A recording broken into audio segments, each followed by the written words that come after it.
sei, eu assisto seus vídeos, né? E eu vi vocês lá, me deu vontade de comentar. Ei, estou aqui, que saudade de vocês. Muito bom. Então, com essa alegria toda, a sala é de vocês. E o tema hoje é família. E olha que delícia, né? Começar assim, recebendo esse irmão maravilhoso. E a pedido de muitas mães, Eusa, você não faz ideia como elas imploravam, pediam. E a gente já tinha combinado, né, Jorge? Desde que a gente se conheceu no sábado, ele queria conhecer o grupo, queria conhecer as mães, mas eu não podia contar para as mães, porque a gente comentou que iria fazer surpresa para as mães, e para você, e para todo mundo que está aqui.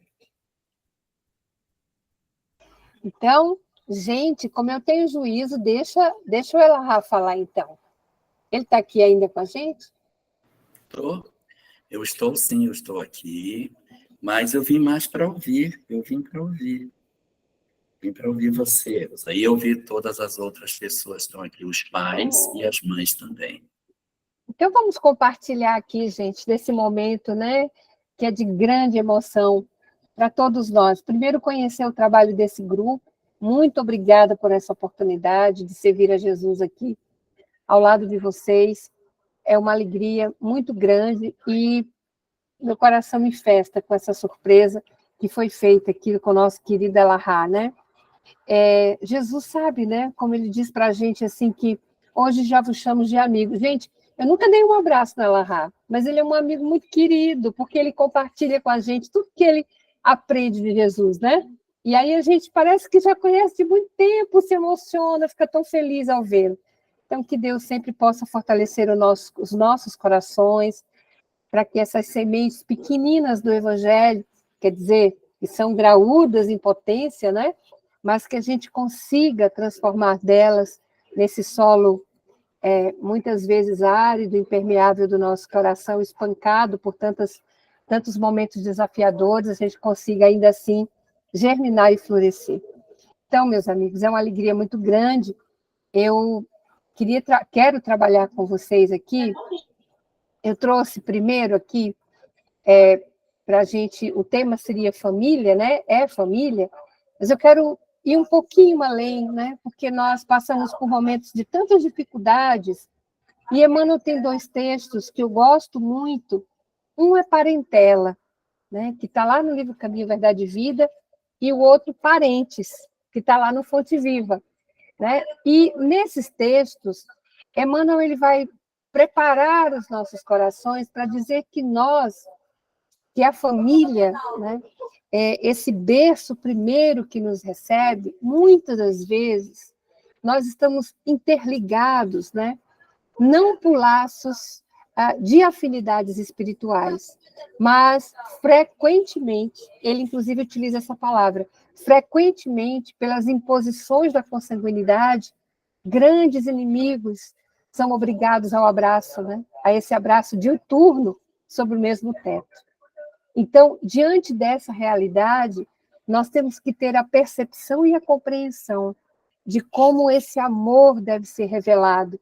Porque o que Emmanuel nos propõe nesse texto, meus amigos, é que nesse abraço fraterno nós consigamos transformar a parentela em verdadeira família. Porque há uma música que eu gosto muito, gente, do Tim Vanessa, que diz assim: Caim, onde está teu irmão Abel? Porque o sangue de Caim será sangue em Abel. Porque pelos laços fraternos Deus apacenta, reconcilia os desafetos no altar da família. Então, muitas das vezes, nós realmente, e sabemos que não somos ligados a ninguém de improviso, Emmanuel diz isso para nós, que há todo um processo e um trabalho de engenharia celestial para que estejamos novamente juntos, ainda que para a recomposição desses laços, que muitas vezes destruímos em outras existências porque fomos imprevidentes diante dessa realidade. Então, aqui, nesse texto de Emmanuel, ele é muito claro, porque às vezes estamos passando por aqueles momentos de dificuldade, mas não estamos compreendendo e dando o tempo necessário àquele que mais está ali do nosso lado, né? Com que mais convivemos, e E Jesus já nos alerta para isso, e Emmanuel vem nos ensinar também, mais uma vez, que quando estivermos passando pela porta estreita, nós passaremos só, né? Porque, às vezes, aquelas pessoas a quem a gente mais ama, né? Eles não nos entenderão. Então, eles não estão ainda naquele tempo específico de desenvolvimento e que é necessário. E, às vezes, a gente exige tanto do outro, né? Principalmente porque nós queremos, na verdade, esse processo de evolução o mais rápido possível. E aí, tem uma música, gente, do Djavan também, que eu gosto, que ele diz assim, sabe lá o que é não ter e ter que ter para dar, né? Então, às vezes, a gente está exigindo daquele outro mais do que ele é capaz de dar. Então, como o nosso tema é família, e eu trago aqui essas duas reflexões do Emmanuel, quero também trazer para vocês o que o Neio Lúcio, através da psicografia de Chico Xavier, conta para nós no livro Jesus no Lar, quando Jesus vai conversar com a sogra de Pedro, né, e explicar para ela o que representa o lar, esse cadinho, né? Então, o cadinho, pessoal, na verdade é um prato, né, de metal, onde se derretiam metais. Então, eu pego a minha aliança, eu pego o meu brinco, coloco aqui, derreto e faço uma pulseira, dou uma outra liga. Então, quando Jesus diz isso para a sogra de Pedro, que a família é esse cadinho necessário para que a gente possa transformar, muitas vezes, aqueles sentimentos, né? Aqueles vícios que nós trazemos de animosidade, de longos e longos tempos, né? Para darmos uma liga diferenciada, para derretermos ali na convivência familiar e darmos uma liga agora de amor. E nesse momento, nós vamos observar que aqueles laços anteriores, que eram apenas por imposição de consanguinidade, a que nós chamávamos de parentes e parentelas, agora se tornam laços de eterno amor, dando um significado muito maior, numa liga verdadeira de um sentimento que Jesus vem nos exemplificar, né? Então, a família não seria parentela, mas a parentela iria se converter na mais linda expressão de família.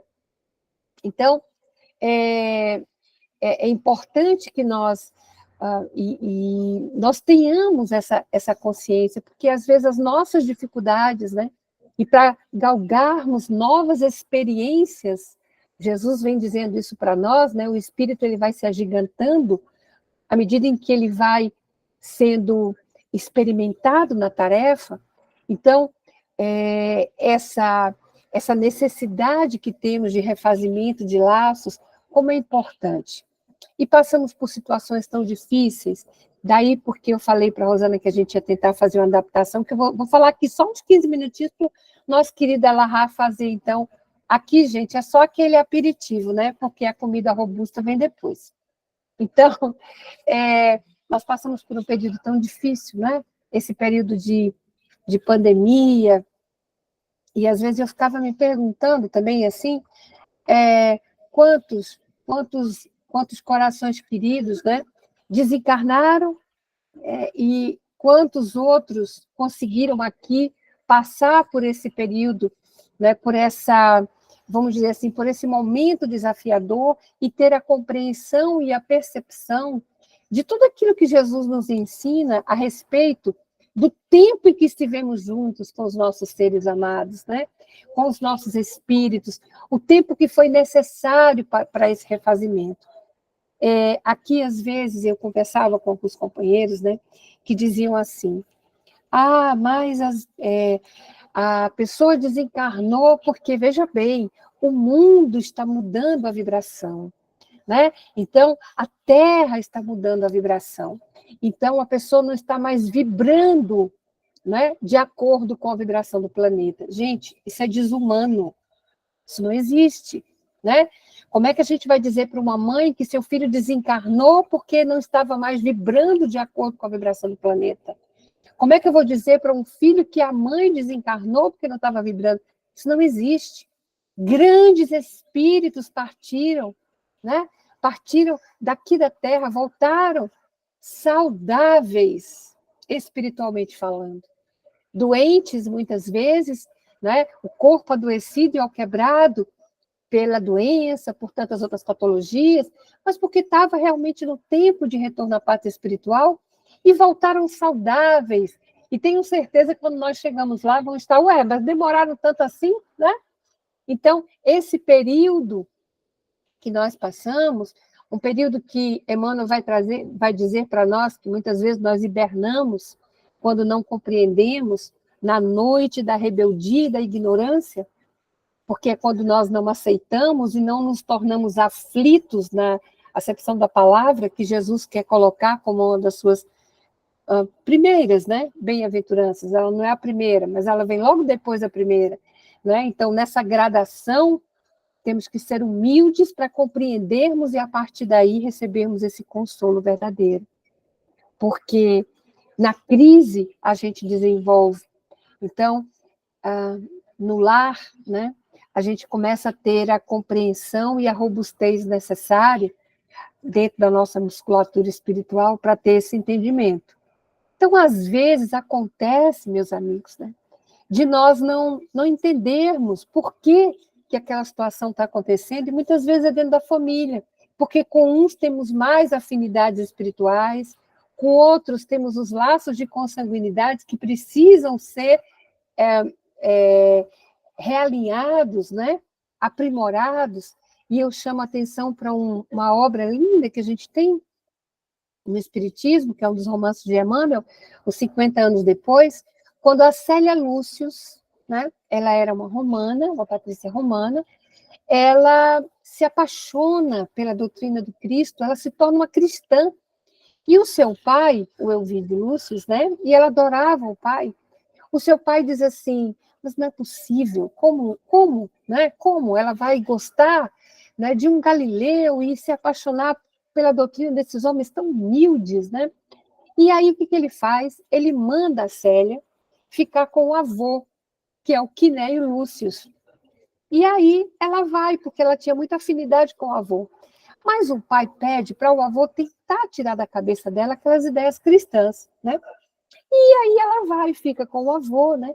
E ela diz isso ao avô, né? Meu avô, o senhor, eu amo de toda a potência da minha alma, né? Mas de antemão eu sei que meu pai me mandou aqui para fazer com que o senhor tentasse reformar meus sentimentos, né? Meus sentimentos religiosos.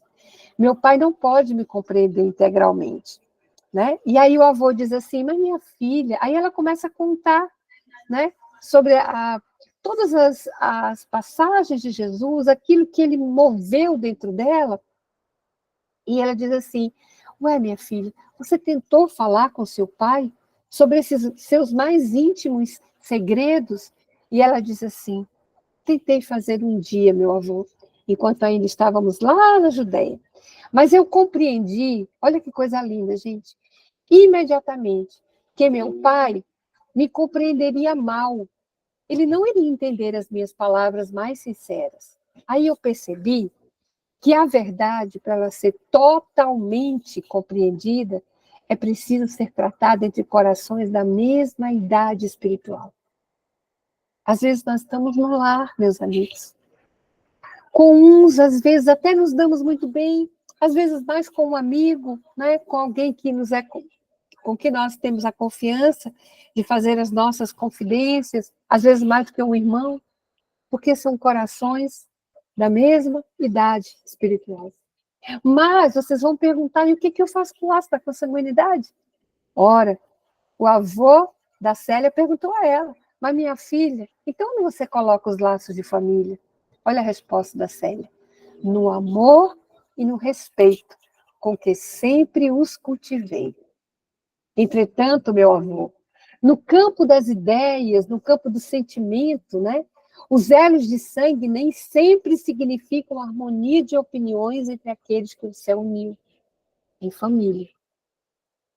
Então, é preciso que a gente também tenha esse sentimento. Eu trago esse exemplo para vocês aqui, porque às vezes nós não compreendemos, porque com uns nós nos damos bem, não há chiado na comunicação, né?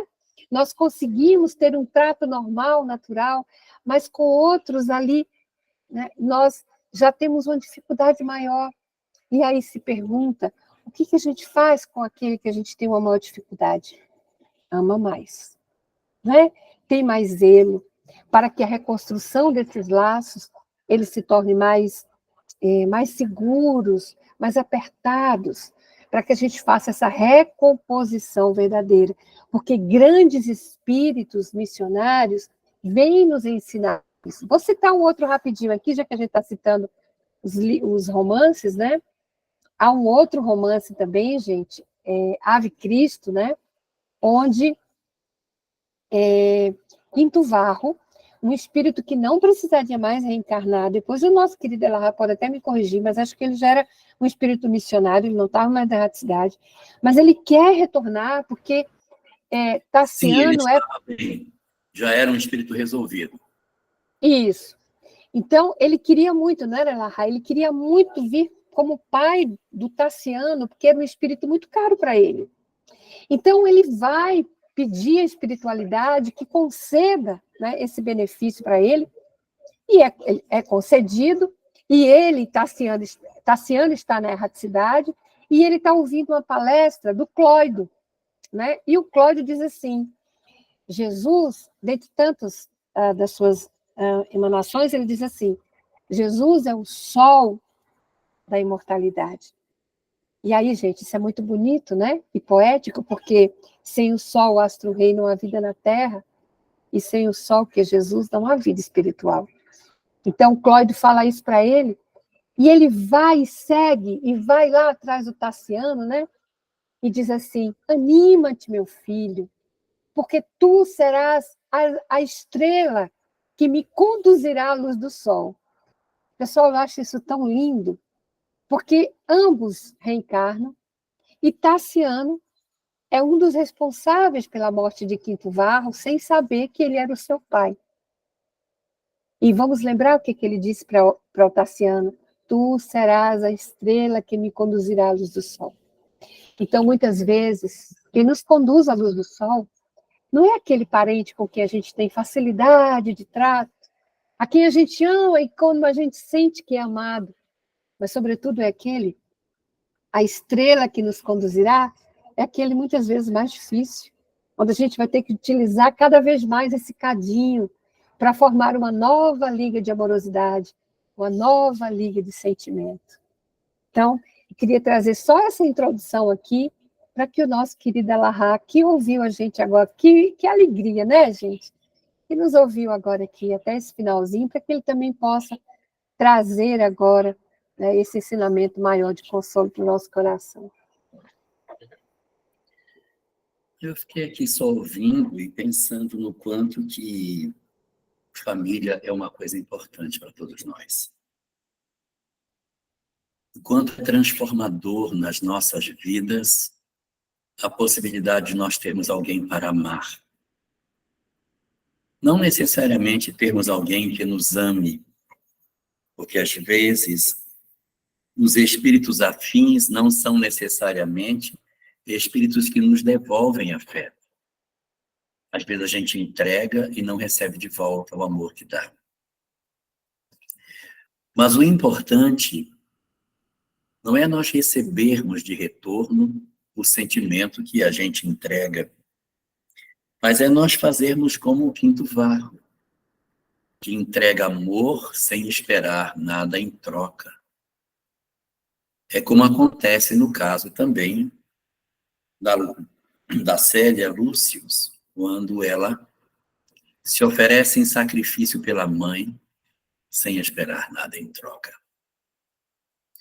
O amor incondicional é o que mede a grandeza dos nossos corações.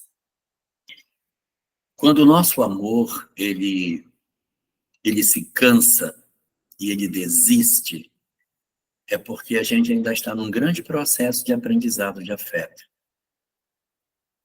Porque na hora em que a gente tem um amor incondicional e a gente vai buscar um filho na boca de droga, que a gente vai buscar a filha nos antros de prostituição, que a gente não larga da mão dela quando ela engravida mais uma vez, quando os nossos filhos resvalam pelo caminho do crime e nós não desistimos deles, a gente está fazendo um movimento de afeto. E quando nós vivemos essa experiência muito singular, que se não todos, boa parte de nós aqui já vivemos, que é a sensação de retornarmos para casa com o nosso berço vazio, relembrarmos do afeto das nossas almas, sem que a gente tenha novamente aquela oportunidade de ver a porta bater e ele chamar o nosso nome, nem de sentir o seu perfume pela casa. Quando a gente tem essa oportunidade e a gente ama, e não consegue mais entregar esse amor porque ele não está mais presente, é essa mesma compreensão da imortalidade que visitou as nossas vidas para que a gente compreendesse o sentido de família, que vai nos animar nos nossos dias tristes. Todos nós temos o direito ao luto, temos o direito à tristeza, temos o direito de sentir a solidão, temos o direito de chorar, o direito de sentir que a nossa vida ficou profundamente afetada, que até, de certa maneira, os nossos propósitos ficaram profundamente mexidos a partir do momento em que esse companheiro parte da nossa história. Mas em homenagem a essas mesmas pessoas, em função do amor que nós sentimos, a gente precisa se reorganizar emocionalmente, sabe? E fazer da mesma maneira que o nosso Quinto Varro faz na história, porque a vida dele é toda esfacelada. E ele reconstrói de maneira muito bonita a sua história. A vida de Célia é totalmente destruída. E ela reconstrói uma vida linda.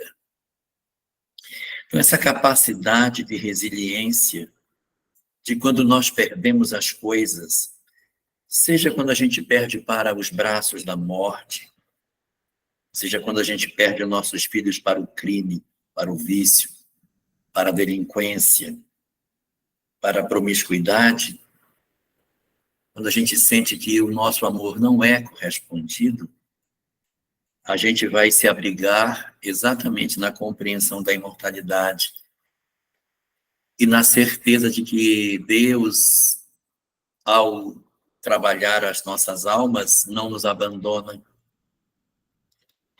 Então, nós também não vamos a nós próprios e nem ao sentimento que a gente tem.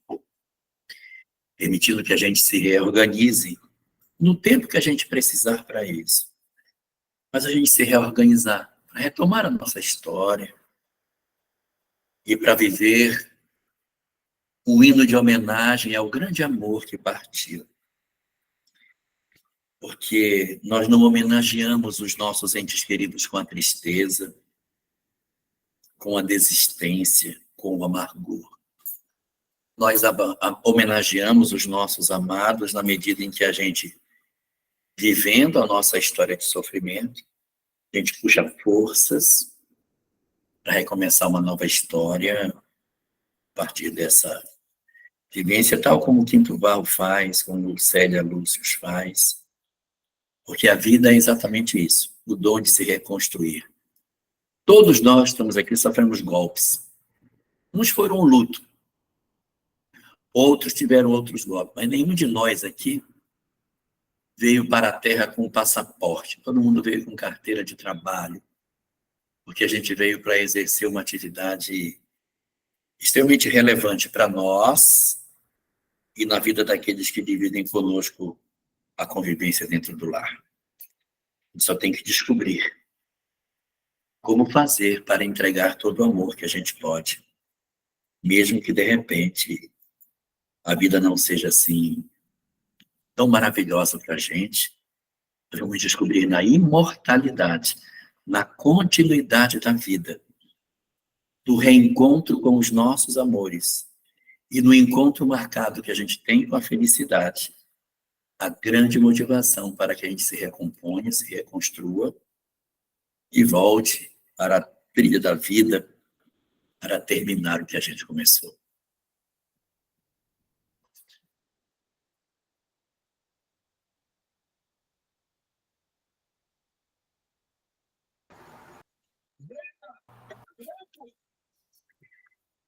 Ilza, Jorge, podemos abrir para as questões, colocações, vamos aproveitar esse momento.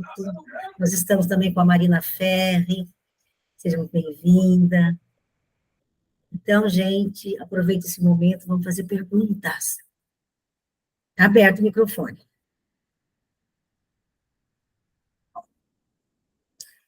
Verônica, por favor.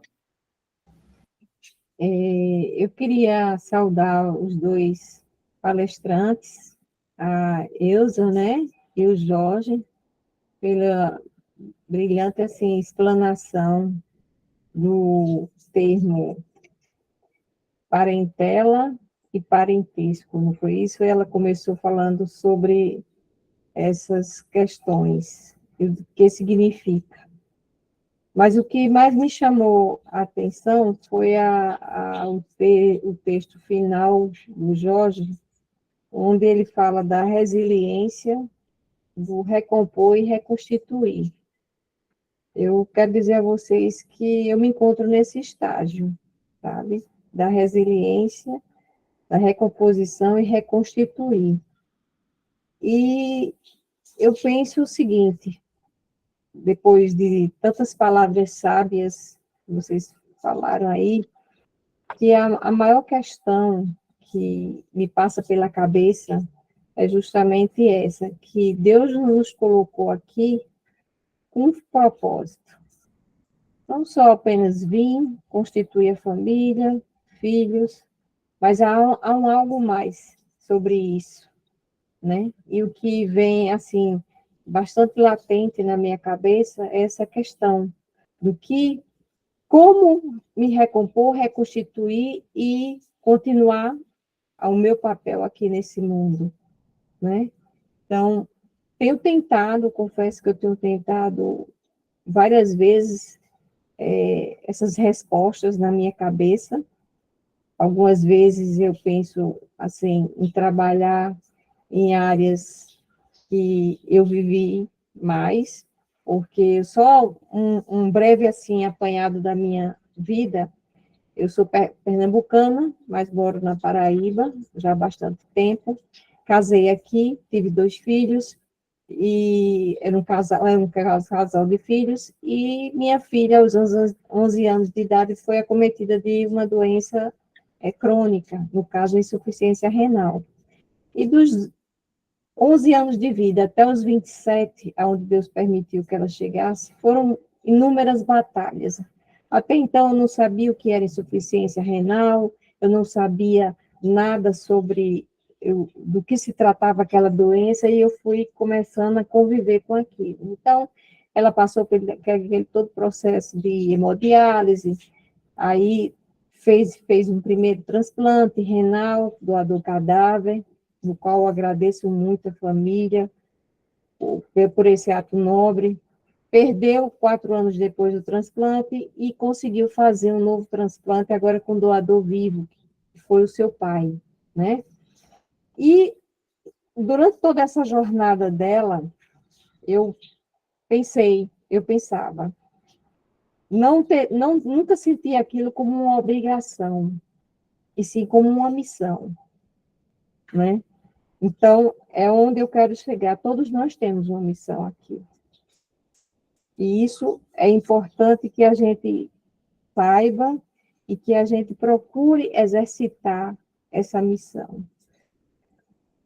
Claramente dizer a vocês, Verônica, qual seria a sua missão? Hoje eu penso o seguinte: lógico que o grupo de mães, de onde eu participei, onde eu tive o prazer de conhecer a Rosana, é uma coisa interessante, é um trabalho belíssimo a se fazer, porque existem várias mães que realmente precisam de um apoio, de um testemunho, que façam com que elas também vejam que a vida delas não se resumiu só ali, aquela situação, aquele fato, que é difícil. Cada mãe aqui sabe a sua dor, a sua história, né? Mas o que é mais importante, a gente continuar a viver e continuar a achar o propósito dessa vida, né? Então, eu achei muito linda essa parte que ele fala da resiliência, né?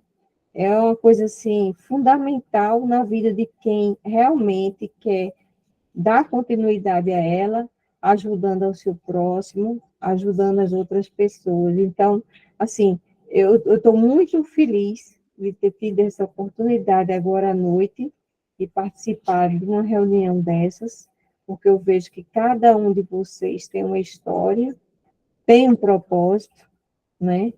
E eu quero justamente deixar, assim, a minha satisfação dessas palavras tão grandes e poderosas ditas aqui pelos dois, e reafirmar que nós realmente temos uma missão aqui. Ninguém está aqui por nada, né? Ninguém está aqui por nada. Então, o que a gente puder fazer, falar, agir, ajudar, a gente deve fazer. Não quero mais me delongar, porque eu sei que tem várias pessoas aqui, mas agradecer demais, estou muito grata por essas lindas palavras que eu escutei dos dois, né? E, assim, dizer que mais chances quero ter para participar e tentar ajudar no que for possível, viu? Muito obrigada pelas belíssimas palavras de vocês dois. Rosana, só aproveitando, antes do Jorge falar, só diante desse depoimento que a Verônica deu, gente, é porque eu lembrei que tem uma passagem, Jorge, onde Jesus está entrando em Jerusalém, está lá em João, né? E ele diz que a alma está inquieta. Né? A alma está inquieta. E ele diz assim, o que vou dizer ao Pai nessa hora? Pai, salva-me dessa hora. Mas para isto vinha esta hora. Isso dignifica a missão que nós temos, né?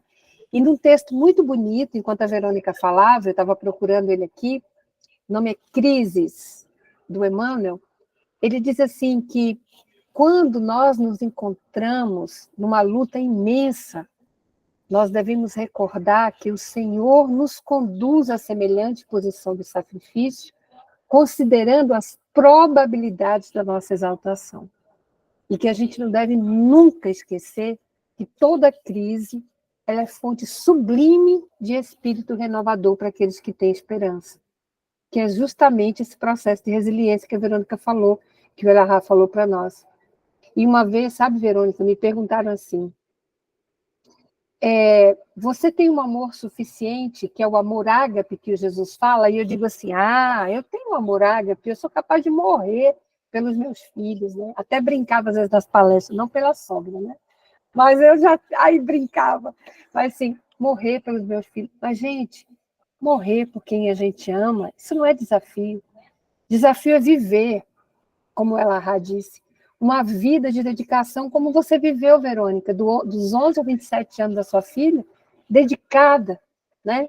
Então, às vezes, a gente busca tão grandes missões, como uma missão tão nobre, né? De acarinhar e acolher um espírito assim.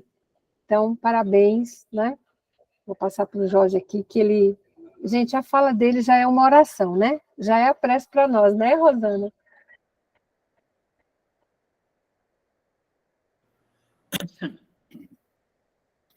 Verônica lembrou aí um conceito muito importante para todos nós que temos experiência de luto, que é o dom da resiliência. Mas nem sempre a gente consegue enxergar o que é de fato a resiliência. Às vezes a vida passa por nós, nos machuca, nos fere, mas a gente não sabe representar ao todo o que seja, assim, a resiliência. Então, eu estou aqui procurando, mas eu não estou achando o meu recurso didático. Onde é que ele foi parar? Ele está achando um copinho de plástico, né? Ou não, agora eu estou O pegando... elástico? eu peguei outro negócio aqui. Gustavo não sabe o que é isso, mas as donas de casa sabem o que é. Ah, esposa. Uma Engano buchinha de eu, lavar viu, louça. Jorge? Eu Gustavo sei lava sim, louça, a eu mulher sei dele é sim, que conhece essa esponja, né, Gustavo? verdade. Né? O que é resiliência? Resiliência é isso aqui, ó, essa estrutura, quando ela sofre uma pressão, uma dor, um trauma, um esmagamento, essa estrutura ela se deforma todinha, entendeu? Ó, ela fica toda deformada, toda pequenininha, como se ela tivesse vencida e destruída. Mas depois de um tempo, quando essa força que nos oprime, ela vai cedendo, na medida em que essa pressão vai passando, automaticamente a gente vai ocupando os espaços que vão surgindo com a movimentação que a vida vai nos permitindo. O espaço vai abrindo e a gente vai tomando de volta a posição. Vai abrindo, a gente vai tomando. E quando as coisas desaparecem, a gente volta para a mesma forma que tinha antes, com as mesmas funções. É diferente de uma folha de papel. A folha de papel, quando você pega e faz a mesma coisa, nem desamassando mais ela presta para fazer a mesma coisa. A folha de papel ela não é resiliente, até porque tem que ter outra pessoa para esticar ela de volta. E mesmo que estique, não fica mais bacana. A esponjinha de lavar louça, ela é uma estrutura resiliente, porque ela sofre o esmagamento, mas ela depois retoma a sua posição de origem, e quem chega depois encontra alguém reorganizado. Achei no recurso didático, achei agora. Então, o que acontece conosco? A nossa vida pega a gente assim, ó, e amassa, espreme, esmaga. A gente fica pequenininho amassado. Quando a pressão sai, a gente tem que ter a capacidade de retornar àquilo que a gente era antes.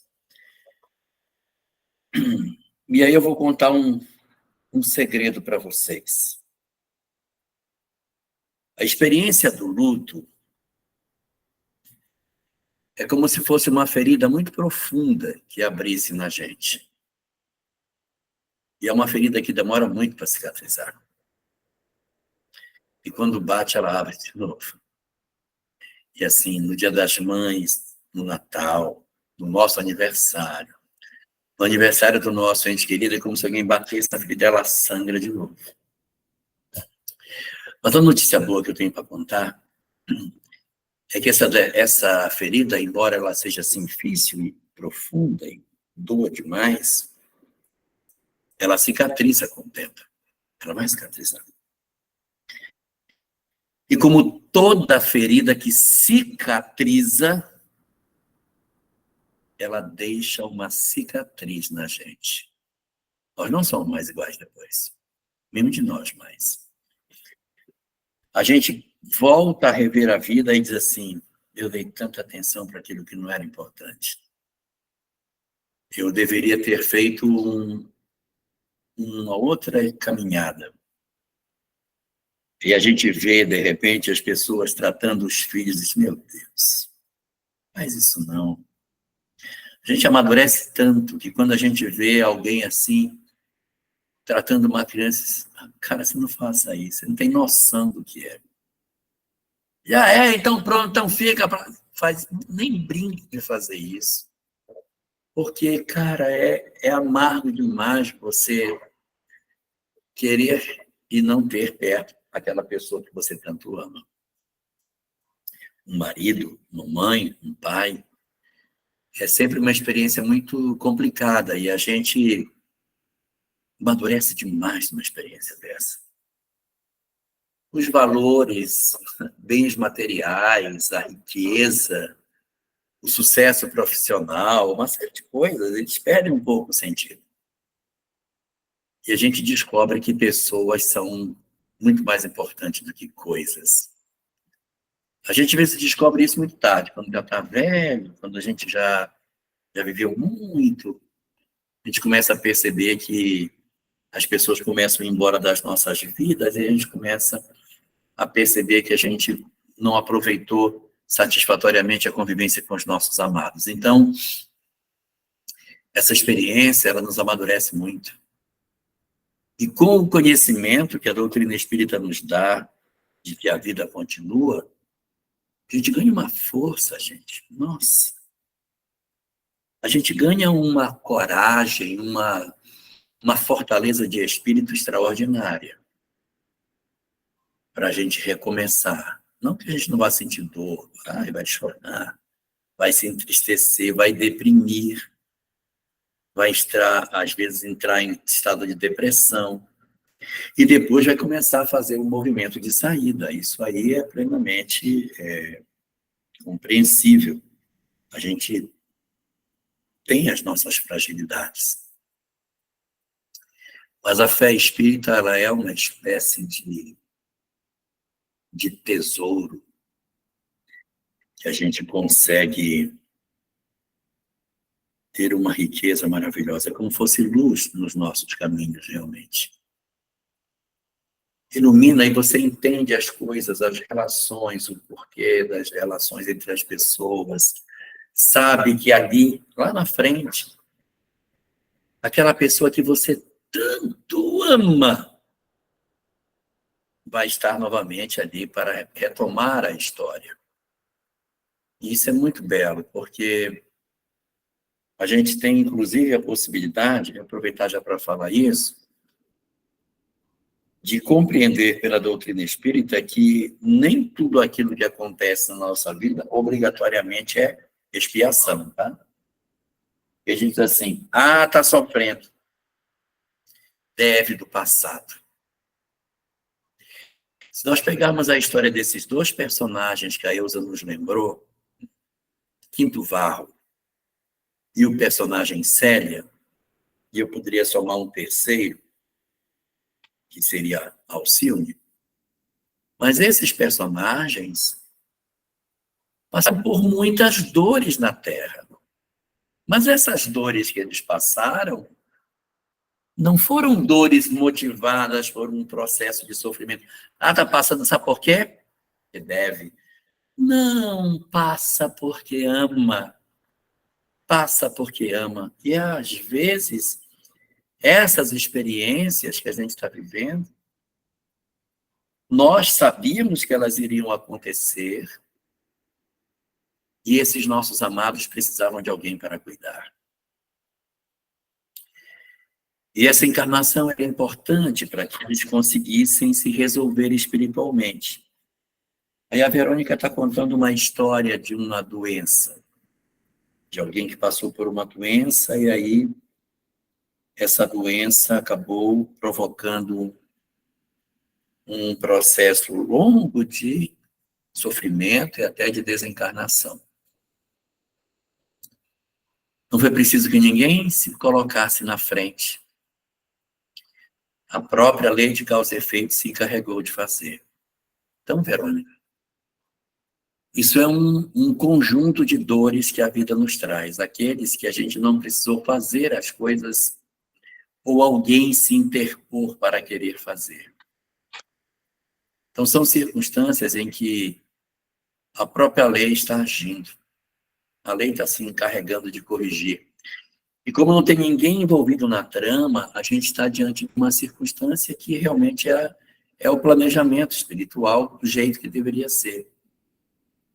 Porque eu não tenho aqui uma ação deliberada de ninguém se interpondo, agindo, um assaltante, uma pessoa que comete um ato de violência.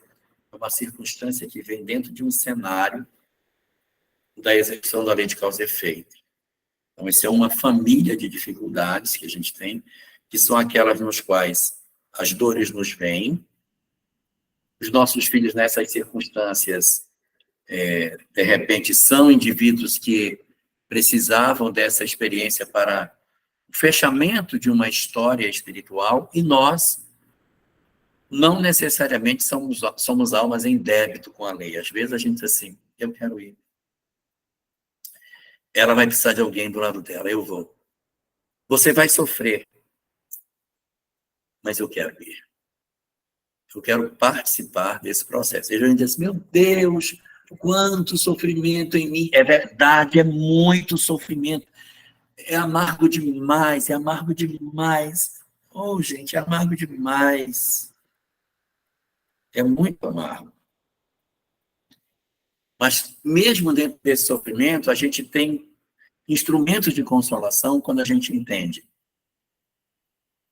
O planejamento se desenhava dessa forma. Eu não necessariamente estou num processo de sofrimento porque estou em punição, não. Eu vim porque eu me escalei, eu quero vir para cuidar. E isso fica mais evidente quando o nosso cuidar é um cuidar sem cansaço, sem aborrecimento, sem irritação.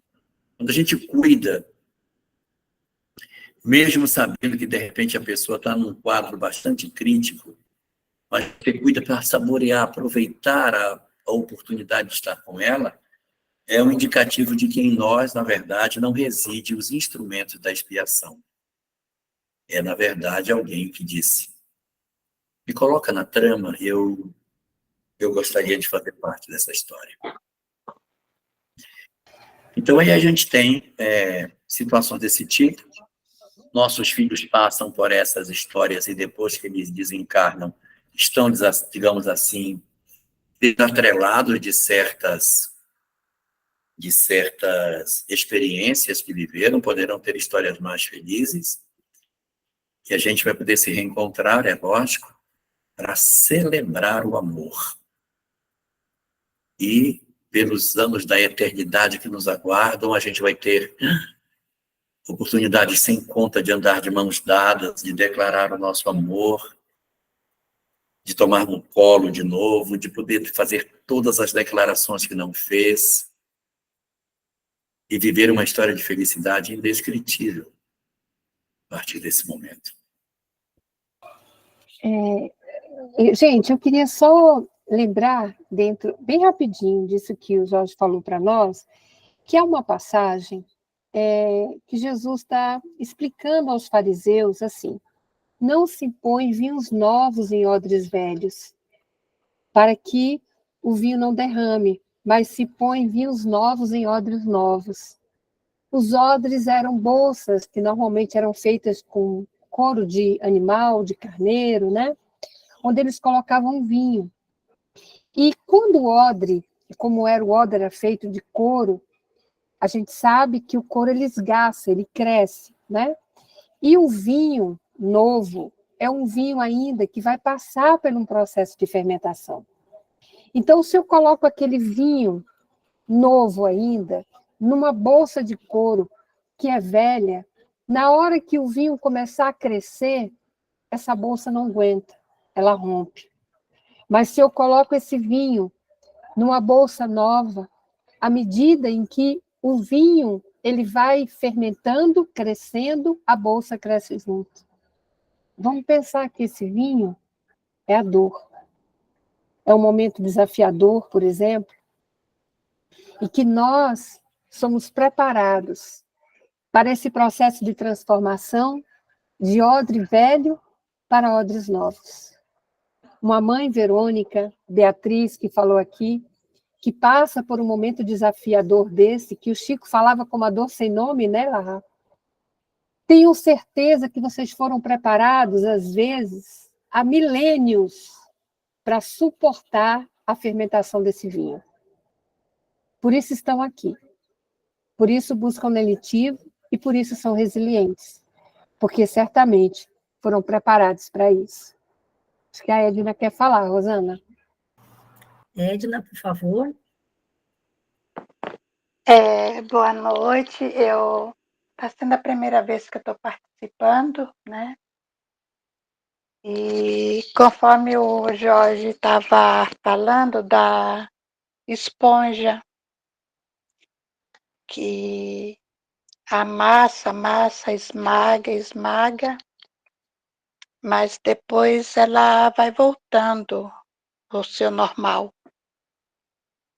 E sobre o papel, que você amassa, amassa, e depois não consegue voltar ao normal. Sempre vai ter aquele amasso, aquela cicatriz, aquela ferida que não cura.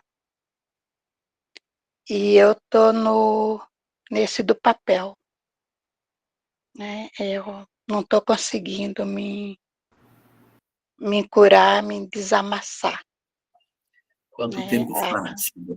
Quanto tempo faz, Edna, que você está Faz de... 3 anos e 3 meses que eu perdi o meu filho e não estou conseguindo ser igual a esponja, voltar ao meu normal. Eu estou igual papel, rasgada mesmo, tentando, eu tento, procuro, me esforço, levantando um dia e caindo 2, 3. Muito difícil porque cada um tem a sua história, a sua forma, a sua perca. É Sim, igual eu ouvi a Verônica falando da perca da filha dela por doença, né? Eu falo assim que às vezes a pessoa está tão doente, tão frágil, que Deus recolhe para tirar esse sofrimento. O meu não, o meu ele estava com saúde e tudo. Sequestraram meu filho, mataram meu filho. Estou tentando refazer porque eu vi o meu filho sair e não vi o meu filho voltar. Então, para mim é difícil. Eu perdi totalmente a vontade de viver. Tem hora que eu falo assim, não, eu vou lá no fundo e busco, eu respiro e falo assim, eu vou viver pela a minha filha que está comigo, que tinha um casal, e vou viver porque até chegar o meu último dia para eu ter o meu reencontro com meu filho. é, Mas o meu papel cada dia passa, só amassa mais, só rasga mais. Edna, você já teve alguma oportunidade de encontrar com as pessoas que machucaram seu filho? Já houve um Hum, julgamento, alguma coisa assim? Não, eu tive a oportunidade de uma que está em julgamento, e só que quando chegou esse dia da audiência, não sei o que aconteceu lá, que foi anulado. Remarcaram agora para novembro, no final de novembro, remarcou. E, e tudo isso que você fala assim das dores, das comemorações, do nosso dia a dia, digo agora dia 28 agora de setembro, é mais um aniversário meu sem o meu filho. Ele era o primeiro, quando eu acordava de manhã, ele já saía do quarto dele, pulava na minha cama, já para ser o primeiro a me dar o meu abraço e falar parabéns, mãe. Faz 3 anos que eu não sei o que é isso. É, Ele tinha que idade? o meu filho estava com 24 anos, quando tudo isso aconteceu. E ele era o meu companheiro, porque, igual eu falei para você, eu tenho eu não falo que eu tinha um casal, não, eu tenho um casal, porque eu falo do meu Bruno, eu não falo dele como se no passado, eu falo dele ainda do presente. Ele ainda é igual eu falo, ele ainda é meu. Então, eu não falo eu tinha um casal, eu falo que eu tenho um casal. Eu tenho a Sabrina, só que a Sabrina já é casada, né? E o Bruno, ele sempre conviveu comigo. Eu até falava para ele assim: ah, moleque, vai casar, vai curtir a tua vida. Ele falava: Deus me livre e deixar essa vida boa aqui com a senhora, eu vou estar sempre aqui com você. E de repente eu me vi assim, sem ele. Só a saudade e a dor. E sempre ouvindo aquela voz: mãe, tô aqui, eu te amo. Tô aqui para cuidar de você. E hoje eu me vejo assim, sozinha e tentando buscar justiça. Aqui na Terra é muito difícil para quando você não tem muita coisa. Aí você se dá diante de uma das pessoas que está envolvida e você olhar e engolir seco e não poder falar e nem fazer nada. E depois chega o juiz e fala assim: foi cancelado essa audiência, vai para final de novembro e você fica só mais uma noite, mais um dia contando até chegar essa nova audiência. É, sem dúvida nenhuma, é uma dor indescritível. Essa sensação de impunidade, essa sensação de que os nossos filhos nada fizeram quando tudo isso aconteceu. E aí, sabe, Edna, a gente precisa cuidar também da gente. Eu sei que dói, mas se você não cuidar de você, você vai adoecer. Você vai adoecer. Você vai desorganizar todo o equilíbrio do seu corpo. Você vai desenvolver gastrite, vai alterar a taxa de glicose, vai mexer na sua pressão. Você vai ficar muito doente. Eu já tenho tudo isso, Já, né? eu já estou doente, né? Eu sei. Irmã, eu sei.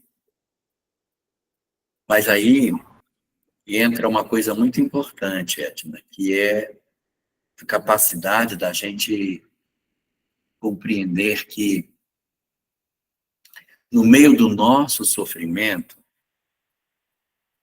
a gente precisa enxergar que o nosso processo de dor afeta os nossos entes queridos.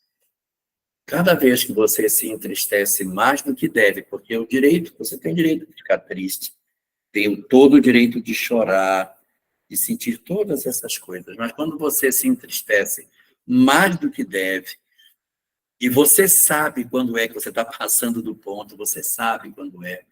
Quando a tristeza é aquela tristeza da saudade, e quando a gente é tomado pela tristeza da inconformação, você atrapalha ele. Porque ele fica desesperado para que você fique melhor. Porque ele quer que você cure. Porque o desejo dele é ver com que você está retomando sua vida. E eu não estou dizendo com isso que você está errada de chorar e de sentir saudade. Não. De jeito nenhum. Mas todas as vezes que a gente sente nas nossas almas uma angústia de viver, o desejo de morrer para reencontrar com aqueles a quem amamos, e nos entregamos à depressão, a gente acaba atrapalhando quem está do lado de lá. Você está fazendo atendimento com algum psicólogo? Sim, eu estou fazendo, já faz 2 anos e pouco que eu passo no psicólogo, né? E o psiquiatra passou o medicamento? O psiquiatra ele me passou medicamento, mas eu parei de tomar devido ao meu trabalho, que eu trabalho dirigindo e estava afetando muito. Os remédios que ele me dava era muito forte. Dava sono, né? Tava sono, né? E eu me sentia muito pesada, não, sabe? Eu não estava conseguindo me adaptar com os medicamentos estava atrapalhando muito, então eu fiquei só com um psicólogo. Licença só um pouquinho. O Jorge, me permite, por favor? Oi. Edna, receba o nosso abraço aqui de todo mundo. Esse abraço fortalece a gente, viu? Esse abraço tem toda semana, todas as quintas-feiras. E, paralelamente a isto, a gente tem um atendimento fraterno, que muitas mães aqui, você comentou que foi a primeira vez, o primeiro contato seu aqui, não é? Depois a gente pode conversar, né, no particular, a gente marca um atendimento para você, viu? Esse atendimento ajuda muito, porque é um momento só seu, você vai colocar para fora. A maioria das mães passou por esse atendimento. Essa reunião semanal é para dar essa manutenção, sabe? Que vai ajudar você, porque não é fácil mesmo, minha amiga, não é. Mas com a confiança, com esse sentimento, abraçar, ou se jogar nos braços de Jesus, vai te ajudar a fortalecer a sua fé, até essa esperança, e a descobrir coisas que até então a gente não sabia.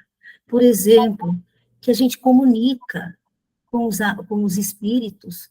Essa comunicação existe de várias maneiras, e uma delas é o que mais a gente tem todos os dias, que é através do sono, através dos sonhos, e a gente não valoriza, porque a sociedade, a faculdade, os estudos, as casas, tudo, o homem não valoriza, porque não tem ainda muito estudo, mas quando a gente dedica, o Jorge Larrat está aqui, a Eusa que tem conhecimento sobre os sonhos, a maneira que a gente consegue encontrá-lo, ou de ter notícias dele, de acalmar o nosso coração. Mas a gente precisa também estar aberto para isso, trabalhar o nosso emocional para favorecer que isso aconteça, sabe? Muitas mães relatam aqui que elas começam a ficar mais sensíveis, mas não é sensíveis, é que o radar delas começa a ampliar, porque começam a perceber coisas que não percebiam antes, que não valorizavam. E à medida que vão fazendo as suas descobertas sobre a verdadeira vida, que a nossa vida é espiritual, nós somos espírito, estamos no corpo físico, não é o corpo que tem espírito, nós somos espírito no corpo. Então, nossa vida real é o espírito. Aqui é apenas uma experiência, um momento necessário para essa nossa evolução. Então, a respeito dos sonhos, nós podemos, depois, conversar com o Jorge, com a Eusa e outros, nós poderemos ter um estudo sobre isso mais aprofundado, que a gente já fez alguns aqui anteriormente, sabe? Mas não tem só os sonhos, tem várias maneiras, tá? Então, depois, no particular, eu te chamo. Então, a gente tem aqui um trabalho, né, que nós estamos, assim, fazendo com muito amor, que nasceu de uma forma muito natural, espontânea, devido à pandemia, e abraçamos, assim, uma equipe abraçando, e hoje, olha, a gente está contando com a Eusa e com o Jorge, uma coisa que a gente nem imaginava, Deus colocou no nosso caminho, né, os espíritos amigos que estão envolvidos com esse trabalho, estão nos colocando pessoas maravilhosas para esse trabalho, mas, sobretudo, sabe o que Edna? É a gente acreditar que nós somos imortais, nós temos isso aqui gravado aqui dentro. Quando eu pergunto para as mães, todas as vezes que eu atendo as mães, que elas estão chorosas, eu falo, coloca a mão no peito, me responda, teu filho está vivo ou está morto? Todas me responderam, está vivo, porque nós somos imortais, viu? Então, olha, receba o nosso abraço, você não está sozinha, nunca esteve, agora pode contar com essa equipe também, tá bom? Depois eu passo direitinho as coordenadas para você. Dela. E passa o seu telefone, tá bom? Ok, obrigada. E qual o Jorge estava falando assim que, às vezes, o nosso sofrimento até atrapalha ele do outro lado, né? Às vezes, quando eu estou só com saudade, eu me sinto mais assim leve. Mas quando me dá aquele desespero, eu me sinto pesada e eu peço desculpa, perdão para o meu filho. Falo, filho, eu sei que pode estar te atrapalhando aí, mas é que eu não sou tão forte. Tem hora que eu caio. Por mais que eu tente querer mostrar que eu estou bem, você tem tem uma hora que eu não força, consigo. Não consigo. Aí. Você tem uma força gigantesca, viu? Você tem essa força, tanto é que você está aqui e está colocando para fora.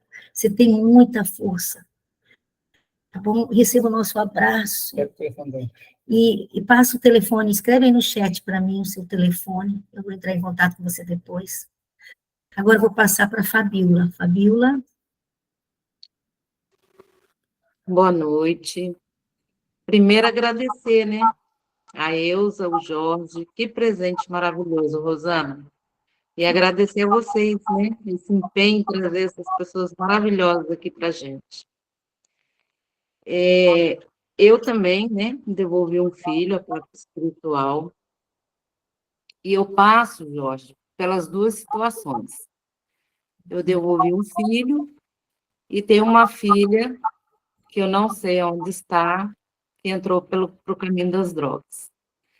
Então, como você falou, durante muitos anos, eu fui atrás, eu ia em boca de fumo, eu enfrentava traficante, eu trazia de volta para casa, e acolhia e conversava,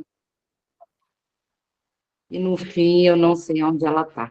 Então, são dores distintas, mas que machucam demais, né? A morte, a gente consegue entender e é uma outra visão, né? O meu filho está vivo no plano espiritual, já tive várias mensagens, eu já tive sonho onde eu vi ele trabalhando, e foi um presente assim maravilhoso para mim. Mas o desaparecimento ele machuca muito, porque a gente fica na dúvida, né? E existe culpa, por mais que a gente saiba que é o livre-arbítrio, que é a escolha dela, né? Que não foi essa educação, não foi isso que nós ensinamos, mas foi uma escolha dela, e meu filho falava isso muito para mim: mãe, é a escolha dela. Nós fomos criados da mesma forma, e ela escolheu ir para outro caminho. Então, na hora que ela estiver pronta, ela vai voltar.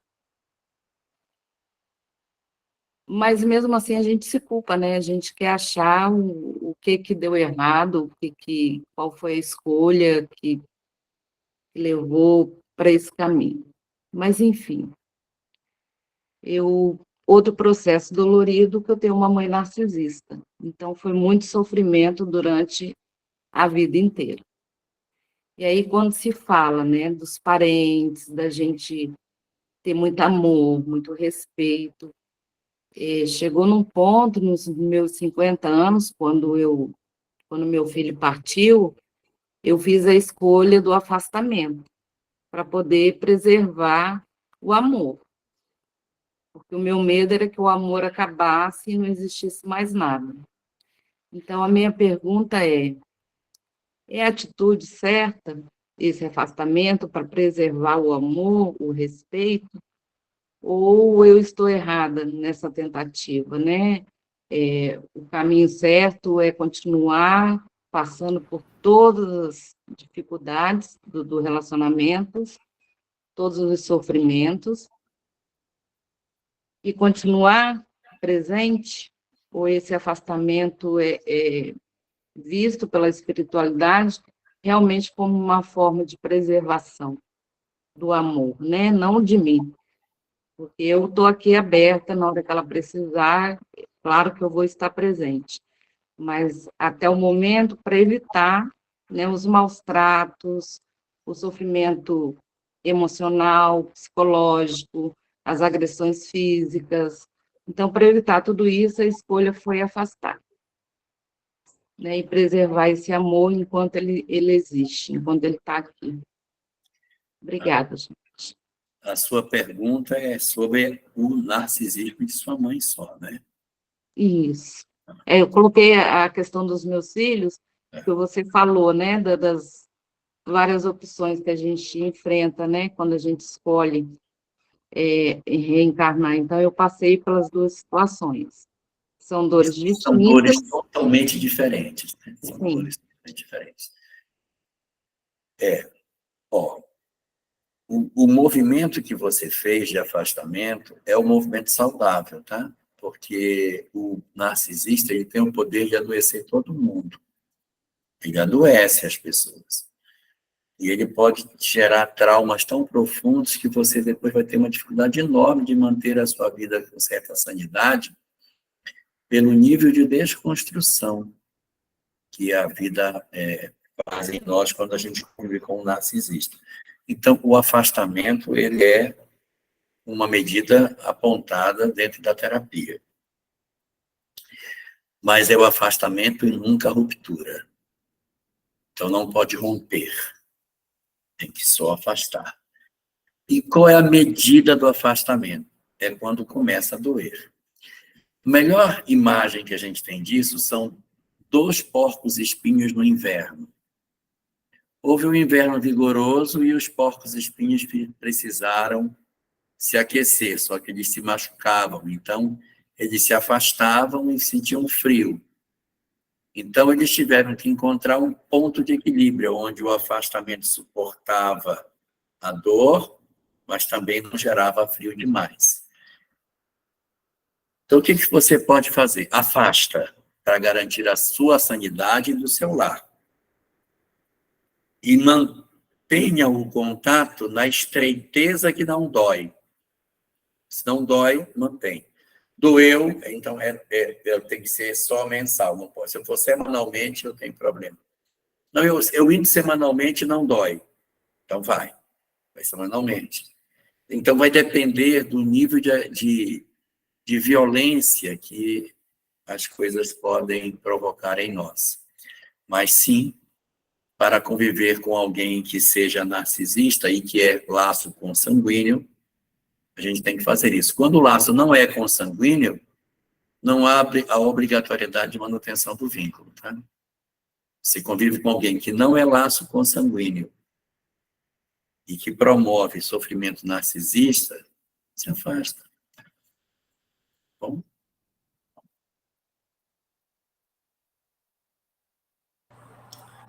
Muito bom.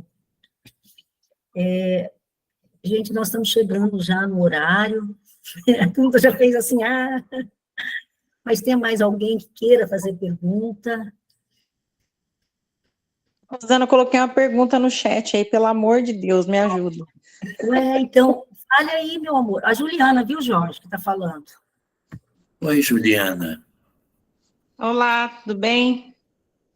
Eu perguntei aí, como é que a gente faz para transformar um sentimento extremamente negativo que a gente tem quando tem um parente adicto? Às vezes E olha que eu falo do evangelho, viu? O pessoal aí sabe que eu tô correndo Taubaté, que já tô quase um... Enfim, quando a minha irmã me manda mensagem, eu tenho semi-desencarne. Como é que faz para transformar esse sentimento? A gente não é obrigado a amar as pessoas que nos machucam tanto, mas a gente é obrigado a cuidar de nós nesse processo de machucamento. Porque quando eu crio mágoa e quando eu crio ódio, o problema não está lá, o problema está aqui. Então, eu tenho que tratar a mim, porque eu tenho que cuidar da mágoa para que eu não adoeça, daqui a pouco o doente sou eu, sabe? A pessoa faz e eu me revolto. E aí, no fim, eu acabo me prejudicando por isso. Então, aqui existir da nossa parte um exercício. A Fabíola estava colocando o que é que o filho dela dizia: mãe, é uma opção dela, mãe, é uma opção dela, é uma opção dela. Se sua irmã é uma pessoa adulta, é importante que a gente também não fique paparicando, senão a gente cria um processo de codependência. O que é a codependência? Eu me desesperar porque eu tenho um parente adicto e eu quero tirar da boca do outro aquilo que ele usa como drogadição. Eu vou morrer, sofrimento, desesperado. Então, a gente tem que ter a serenidade de espírito. Eu recomendo você depois, Juliana, ler a questão 976 de O Livro dos Espíritos. A pergunta é assim: O espetáculo do sofrimento dos espíritos inferiores não cisnam a felicidade dos bons, como é que eles conseguem ser felizes tendo tanto sofrimento em redor deles? E a resposta diz, por 3 razões. Primeira, porque esse sofrimento foram eles que buscaram. Segundo, eles vão sair quando assim quiserem. E terceiro, eu estou fazendo tudo o que eu posso. Se eu faço tudo o que posso, eles entraram porque quiseram e um dia vão sair, não há motivo para desespero, porque eu já estou fazendo o que eu posso. O nosso problema, na verdade, é que a gente quer impedir que a pessoa faça o movimento infeliz. E, nesse sentido, existe um grupo de apoio muito interessante, chamado Amor Exigente. Não sei se você já ouviu falar dele. Já frequentei. Ótimo. Pois é. O amor exigente é dar com a mão, tirar com a outra. Você não pode só dizer sim, não, tudo bem, não tem problema, não, tem que estabelecer regra. O problema do amor exigente é que o coração tem que ser preparado para dizer não. Porque se você disser não e depois disser sim, aí você acabou com a terapia. Então você tem que dizer, é o seguinte, hein? Você não pode mais fazer tal coisa. E uma vez estabelecida a regra, se você não tem coragem, não estabelece. Mas se você estabelecer, você vai chorar lágrima de sangue, mas você vai cumprir a sua palavra, porque senão o adicto fica sem vergonha. Ele sabe que você cede. E a maior habilidade do adicto é saber enganar a família. Eles são habilidosíssimos. Eles não têm pena. Eles veem as pessoas como instrumentos garantidores do seu vício. Eles não vão trabalhar, eles vão viver às custas dos outros, que eles sabem que as pessoas não vão abandonar. Então, eu não preciso ser funcional, eu posso ser uma pessoa problemática, porque eu vou ter uma família que vai cuidar de mim. Então, aí, a gente tem que ter um coração um pouquinho mais duro para dizer assim, se você fizer isso, você não vai ter apoio da família. Você vai ficar sem assistência. E tem que suportar ver a pessoa numa condição ruim.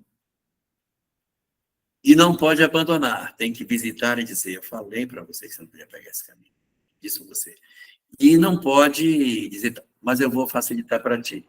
Uma vez estabelecida a regra, você tem que ter firmeza de propósito. E entender que a ajuda nesse momento é a força para dizer não. Quando a gente tem filho adicto, é pior do que irmã adicta. Porque a irmã, ela não se sente tão vinculada na história, a menos que ela seja uma irmã com característica de maternidade. Mas mãe e pai que tem filho adicto, ele geralmente é codependente, porque ele fica, o que eu vou fazer com meu filho? Se eu não der, ele vai matar, ele vai roubar, vai ser preso. Preciso ajudar para ele não se corromper mais. Então, você vive no fio da navalha, é o tempo todo em cima do fio da navalha, porque você fica o tempo todo, se eu não der, vai se prostituir, vai delinquir, vai roubar, vai matar. Depois vai dar mais trabalho, ter que tirar da cadeia, porque, coitado, que sofrimento. Então, é bem difícil. Então, a gente tem que ter aquela frieza para sentar junto e dizer, e aí? Como é que vai ser? Você vai ter que se tratar. Você não pode ficar assim. Se você não se tratar, não vai ter como a gente ajudar você, você não vai sair dessa situação. Você precisa de um tratamento. Você não está dando conta sozinho. Você não dá conta mais sozinho. Às vezes a gente faz pacto assim, Você dá conta? Dou.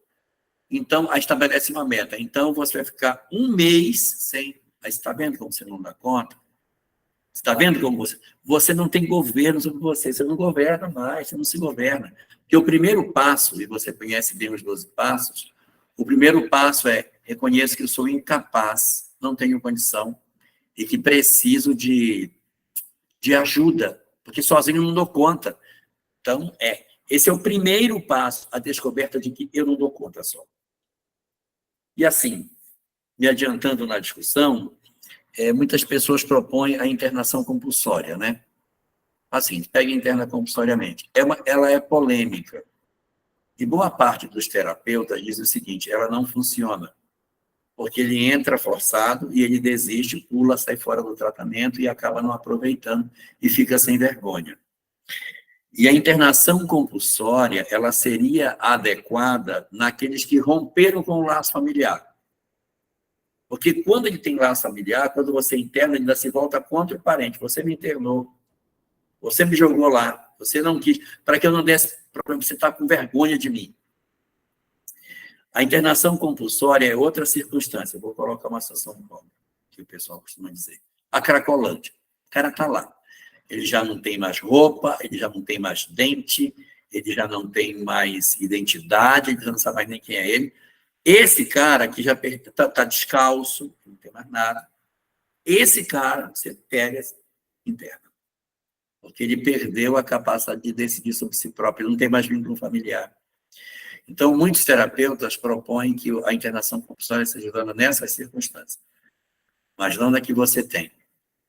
Então, essa daí ele tem que passar por um sentimento de desproteção para que diga, preciso de ajuda. Mas se ajuda é internar, tá? A ajuda é internar. Você vai, vou, então a gente vai te ajudar, mas você vai se internar. Você não se governa mais. Porque a primeira fase do adicto é ele negar que ele usa droga, ele vai negar, a vida dele é negar, não uso. É mentira, eu não estava, são meus amigos, é mentira. Você está vendo que os amigos todos usam, eles usam, mas eu não uso. Eu ando com ele, isso não tem sentido. Então, e os pais às vezes se iludem, não, ele anda com ele, mas ele não é, meu filho não ia usar droga, não ia usar droga, claro que não ia. Está usando já, às vezes é ele que está até vendendo para os outros. Então, você precisa aprender a não acreditar no que o adicto fala, mas não se desesperar por isso. Ele entrou nas drogas, sim, ele entrou. Agora vamos administrar. Tem que administrar. E essa administração passa pela capacidade de experimentar esses sofrimentos sem desespero. Sem desespero. Questão 582 de O Livro dos... Anota aí, Juliana. 582, 976... e as perguntas 190 e 191 da obra O Consolador. Vou encontrar material para você nesse sentido. Mas eu quero dizer o seguinte, só um instantinho, Rosana. Pois não, desculpa. Juliana, não é fácil. Às vezes vai durar a existência inteira. Às vezes nós vamos juntar o filho a existência inteira, até o final. Vai terminar a existência, a gente juntando a pessoa com aquela sensação de que foi um esforço vão, porque eu gastei a minha existência inteira e o cara não mudou. E aí a gente vai ver, a Elza que gosta, a mudança que se operou em Tassiano depois do desencarne de Quinto Varro. A mudança que se operou em Públio Lentulus depois do desencarne de Lívia. A mudança que se operou em Alba Lucinha depois que a filha fez o que fez. A mudança que se operou em Carlos depois que ele descobriu que era Alcíode que estava no calabouço. Então, as mudanças, às vezes, elas vão acontecer quando você diz, deu errado. É ali que vai começar a mudança. E o que é importante? O amor incondicional para que essa criatura diga, minha irmã não me abandonou, não virou as costas para mim. Porque se a gente vira as costas e faz a ruptura, Fabíola, amanhã a pessoa vai dizer assim, eu dei errado porque até minha mãe me abandonou, porque até minha irmã me abandonou. Então, a gente tem que deixar o fio para que o indivíduo, o espírito, depois diga, quanto recebi, quão pouco eu dei, meu Deus, eu preciso recuperar. Aí ele vai, numa próxima existência, criar uma relação de compromisso. Veja o Evangelho segundo o Espiritismo, capítulo 13, item 19. Benefícios pagos com ingratidão. Lá tem material para você também ler sobre isso. Não se abater com a ingratidão. Nosso papel é semear e não colher. Não, existe a parábola do colhedor? Só tem a parábola do semeador, não tem parábola do colhedor. Porque o nosso papel é eis que o semeador saiu a semear. O filho difícil que está à beira do caminho, o filho que é água, vai semear em todos. E não vai, porque assim, mas esse semeador é muito besta, porque ele joga a pedra na beira do caminho, por que ele não joga só na terra boa? É ignorante, né? A semente vai para todo mundo. Vai semear na terra dura, sim. Mas não vai nascer problema do terreno, mas eu vou fazer o que eu tenho para fazer. Boa noite, Carlinhos Grite. Meu Deus, ele está conosco. Eu não sabia. Nossa, que honra maravilhosa. Se eu soubesse, ia colocar até uma roupa de seda. Puxa vida. Está desde o início, Jorge. Olha, eu só vi agora que passou o nomezinho dele subindo aí. É. Então, é não desistir de amar. E ter coração de duplo ânimo, sabe? Porque a gente, para viver essa experiência, tem que ter muita força. Passou do horário, né? Vamos calar. Rosana, posso fazer uma colocaçãozinha? Pode, mas deixa eu falar só uma coisa para Claro. a Ana Tereza levantou a mão, Conceição. Nós vamos falar, né, Jorge? Jorge vai estar aqui, gente, semana que vem, quinta-feira. Anotem a perguntinha de vocês. Se tiver mais alguma outra pergunta, durante a semana, vão anotando, vão mandando, porque daí quinta-feira que vem ele estará conosco. A Elza também é convidada, não sei a agenda dela, mas, né, se puder. Eu acabei atrapalhando a Elza, que era para ela falar. Eu vim só para ouvir. Mas a gente... meu amigo. Meu pai trabalha até hoje e eu... Esse Cirilo é danado mesmo. Ele é pentelho, né? Mas, olha, aí o Gustavo vai fazer uma pergunta aí, não sei a colocação, mas, olha, está uma noite maravilhosa, né? Por nós ficaríamos horas e horas, mas a gente tem aí pessoas com compromisso amanhã cedo, a própria Elza também, Melahá, mas vão anotando, semana que vem a gente faz as perguntas, tá bom? Gustavo, você... Dá vontade. Até só um pouquinho, todo mundo vai querer ouvir a prece do Elahá, né? Com certeza. Né? Então... E, na verdade, a minha pergunta é um ensejo para esse encerramento, né? A gente queria que durasse muito mais tempo, a nossa gratidão é imensa, porque nós estamos aqui nos banhando com essa energia tão boa, nós estamos ainda no efeito Elahá aqui, né? Em Taubaté, em Caçapava, foi bom demais receber esse companheiro que está sendo tão generoso com a gente, a Elza, e eu queria que vocês colocassem, já encerrando a nossa reunião, nos deem uma orientação, uma luz, essa equipe que começou com esse trabalho, sem direito a saber, né, Rosana, o que seria, o que estava acontecendo, e lidando com essas feridas abertas, né, porque todas chegam com feridas muito profundas abertas, e é uma luta muito grande, o acolhimento, né, pôr no colo, abrandar, fazer com que cicatrize um pouquinho, mas também ajudar no entendimento de seguir em frente, né? E aí entra toda a base de conhecimento da doutrina, mas que não se faz de uma hora para outra num coração que está tão ferido. E a nossa luta é essa, a gente tenta, né, da melhor maneira que a gente pode, em alguns momentos, tentando não deixar que uns afundem aos outros, para tentar manter todo mundo mais ou menos salvo, que a gente brinca assim, é como se estivesse no oceano, cada um precisando de estar firme ali naquele pedaço de madeira para não afundar. E eu queria que vocês falassem um pouco dessa esperança nas considerações finais, ou na prece final, da maneira como vocês acharem. O único caminho, que eu acho assim, elas chegam para nós com um coração tão ferido, e às vezes um pouco distante de Deus, até de maneira inconsciente, porque a dor faz isso com a gente, às vezes, né? Nos afasta do Pai. E como é que a gente faz para aproximar de novo? Não sei, o coração de vocês aí se inspirar a falar, mas para as mães, né, dessa continuidade, dessa superação, que é tão fundamental para essa travessia, né, dessa experiência.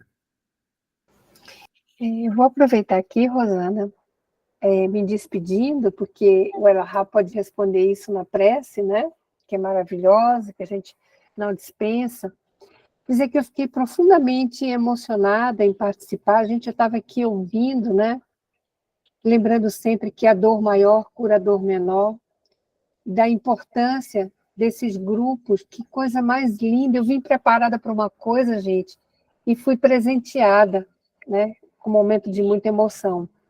E falando agora o que o Gustavo disse, e como a Rosana tratou, a nossa companheira que falou do seu filhinho, né, e ela disse, vamos dar um abraço, eu queria encerrar lembrando de uma passagem do Chico, né, porque certa ocasião ele estava ali atendendo aquela fila interminável, e aí chegou uma senhora que trazia assim, os olhos vermelhos, gente, de tanto que ela chorava, né, e disse, seu Chico, me ajude, não aguento mais, tanto sofrimento.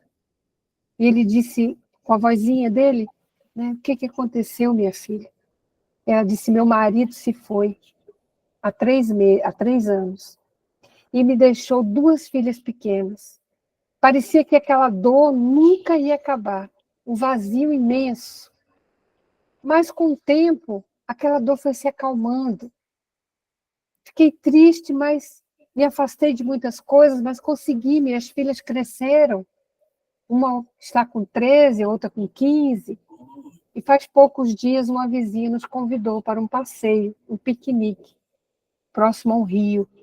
Havia chovido há pouco tempo. As minhas filhas foram brincar no rio, pedi que tivessem cuidado, mas uma delas escorregou na pedra. A outra foi ajudar, mas, lamentavelmente, as 2 foram tragadas pelo rio. Uma na tentativa de ajudar a outra. Elas se foram, Chico. Eu estou totalmente sozinha agora. Não tenho mais motivos para viver. E aí, as pessoas olharam para Chico, né? Dos olhos de Chico corriam lágrimas. Ele se levantou e envolveu aquela mulher num abraço, exatamente como a Rosana fez. E disse, podemos ouvir, né? Antes daquela situação, né?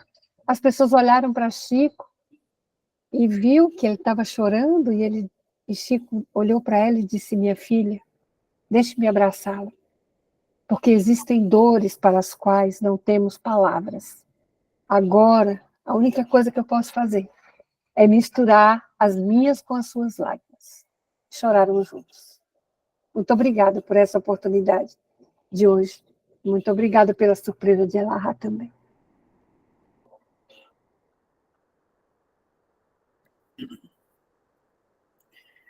É para eu fazer as minhas considerações, é para fazer a prece, o que vocês querem que eu faça? Considerações, as preces. Mas hoje eu quero dar um abraço na Eusa também, por nos presentear com tanto conhecimento, com esse carinho na voz, esse amor. Deus te abençoe muito, continue nesse trabalho de pescadora de almas, viu? Muito obrigada, que a gente possa ter outras oportunidades. Agora por você também, nosso agradecimento enorme, enorme, que possamos fazer outros encontros. E quinta-feira, se Deus quiser. Bom.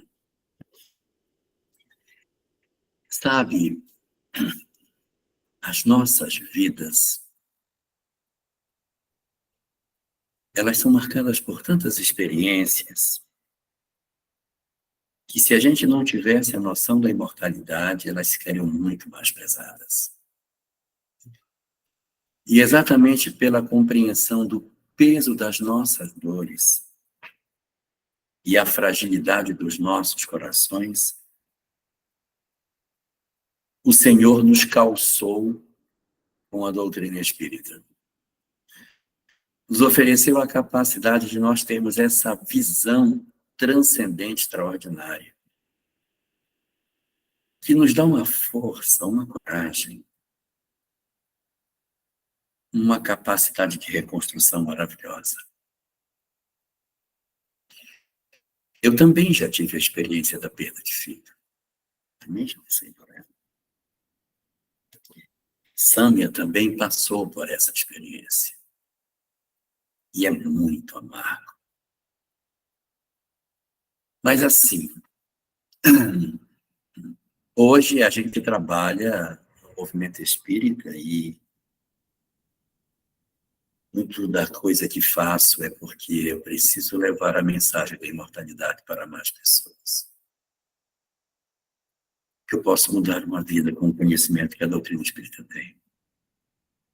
Eu posso fazer a outros aquilo que a doutrina fez para mim. Reorganizar as minhas emoções. Sâmia hoje, assim como a Rosana está fazendo, está começando um trabalho de luto. O nosso luto tem 28 anos, 29 agora. E assim, eu quero dizer a vocês que a gente se reconstrói, tá? A gente se reedifica. E o grande instrumento reorganizador é a compreensão da imortalidade. Capacidade de saber que a vida continua é a grande mola que nos impulsiona para frente.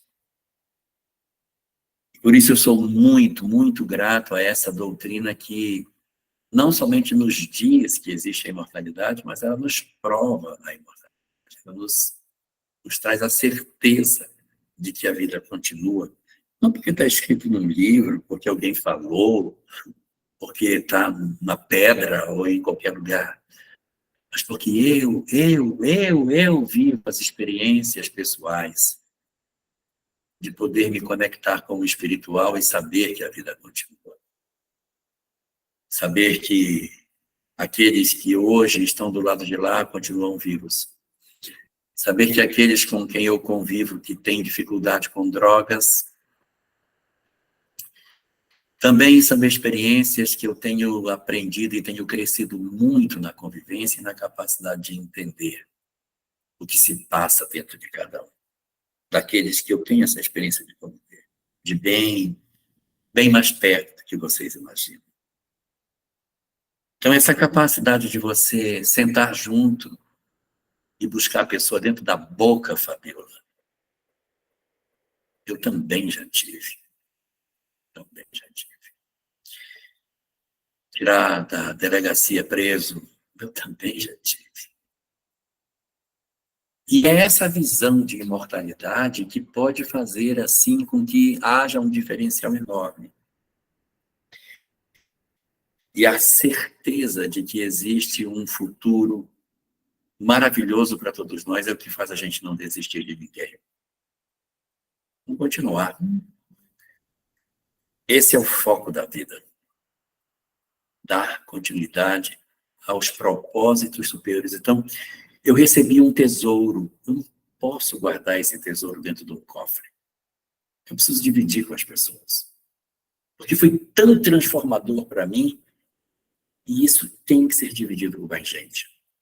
Que a gente possa também levar força, esperança, coragem, capacidade de reconstrução para todos aqueles que têm a chance de entrar em contato com essa mensagem.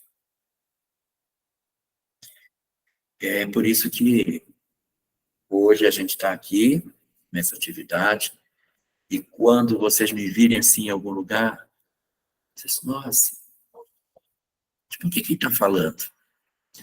É porque eu tenho a crença de que, com o conteúdo que a doutrina espírita me deu, eu posso mudar a vida de alguém. Essa doutrina pode mudar a vida de alguém. Eu não posso ficar com ela na minha mão. Então eu divido. Na expectativa de que ela faça tão bem aos outros como fez para mim. Bom,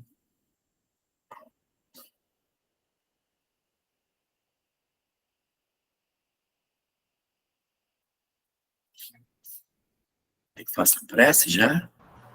Vamos orar? Tá bom, Você então. quer uma musiquinha? Eu aceito, é bom, né? Ajuda. Eu vou tentar aqui, então. Vai conversando com o pessoal aí enquanto eu acho a musiquinha. Tá bom. Então vamos fazer a nossa prece agora, para a gente se harmonizar, pensar nos nossos entes queridos, os adictos, os que desencarnaram, e aqueles outros que estão dentro do nosso lar, perdidos na depressão, nas estruturas de profunda dor que a nossa sociedade possui. Vamos orar. Divino Senhor das nossas almas, Senhor dos nossos corações,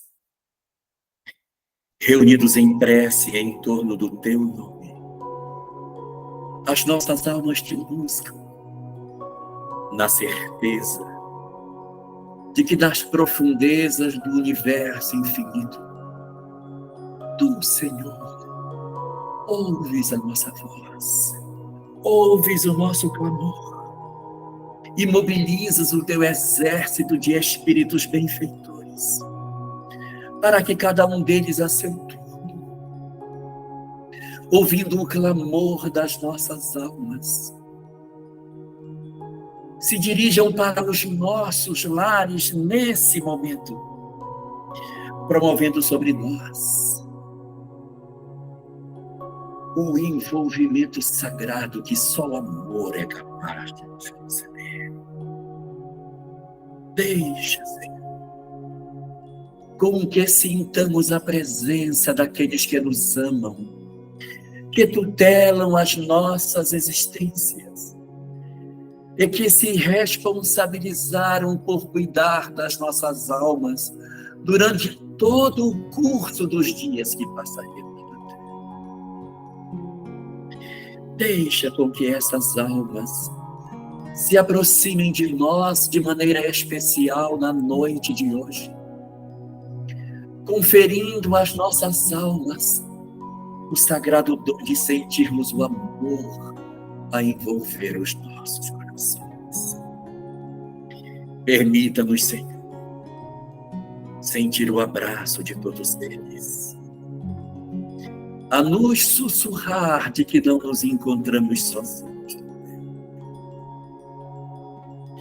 para que nos digam que as nossas dores e que as nossas feridas têm recebido da parte deles o remédio, os ungüentos e toda espécie de medicamento para suavizar as nossas lágrimas e as nossas dores. Permite-nos, Senhor, sentir os nossos corações amparados pela luz infinita da tua misericórdia, para que saibamos nos confiar aos teus cuidados, para que saibamos sentir, Senhor, que o teu amor está derramado sobre as nossas vidas. Porque tu nos ofereceste o lenitivo da fé, para que as nossas lágrimas banhadas na esperança trouxesse aos nossos corações a paz que tu reservas às almas que creem. E por isso te somos gratos, Senhor, pelas luzes da imortalidade, pela compreensão da continuidade da vida, pela majestosa presença do teu amor sobre nós, que nos faz sentir, Senhor, que um canal extraordinário de luz se cria de nós para todos aqueles a quem amamos. E ao receber os teus mensageiros celestes, que chegaram ao nosso lar para dizer que tu nos amas, nós, Senhor, queremos aproveitá-los para que eles, a seu turno, levem para os nossos amores as nossas notícias, para que eles contem, Senhor, àqueles a quem amamos, como nós estamos. Deixa que eles levem de retorno a notícia da nossa saudade. Deixa que eles levem a notícia da falta que sentimos a cada dia pela ausência daqueles a quem tanto amamos. Deixa que eles sejam portadores das informações das nossas lágrimas, das ausências e das nossas horas de solidão. os deixa, Senhor. Que eles também lhes contem dos esforços que estamos fazendo para reorganizar as nossas vidas, para reestruturar os nossos corações diante dos dissabores que a vida nos ofereceu. Permite que eles lhes digam que no meio das nossas lágrimas e dos nossos soluços, nós contemplamos o céu, na certeza de que no amanhã que nos aguarda, nós retornaremos a nos encontrar.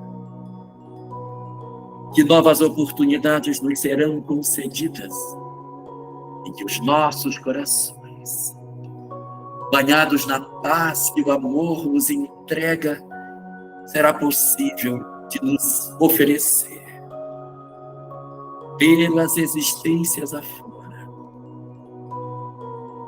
o dom de ouvirmos os nossos nomes serem chamados pelos nossos amados, podermos agasalhá-los novamente no colo, olhar nos seus olhos e dizer que os amamos como nunca dissemos antes. Leva, Senhor, a todos eles o amor imortal que trazemos dentro de nós. E te pedimos que, de igual forma, tu auxilies os nossos corações para que nós consigamos lidar com a mágoa, com a revolta, com o sentimento de injustiça,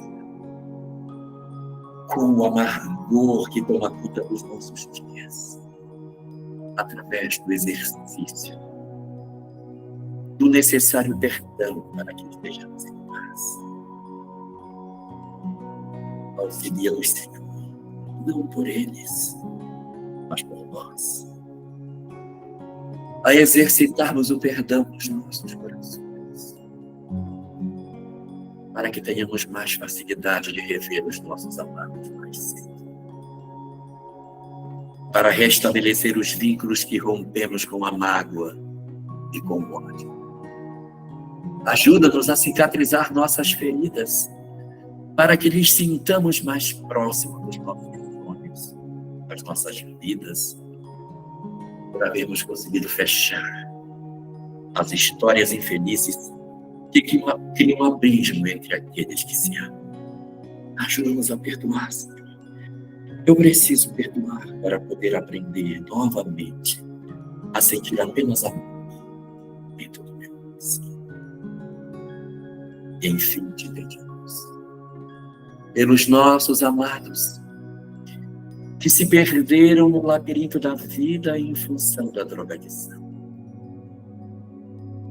Ajuda-nos a ter misericórdia de todos eles, a compreender que no fundo são fragilidades profundas que não conseguiram ser tratadas da maneira adequada. São crianças espirituais exigindo socorro. Protege-os onde quer que eles estejam.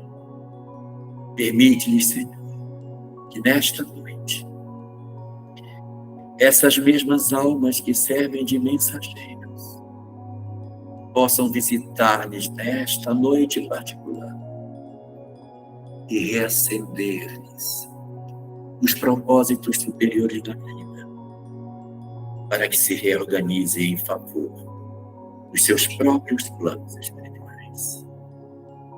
Que a tua graça, Senhor, se derrame por sobre toda a humanidade. Leve paz a todos os corações que padecem e enxue a lágrima de todas as mães do planeta. Fica conosco, Senhor. Dá-nos a tua graça e a tua bênção e permanece conosco de sempre.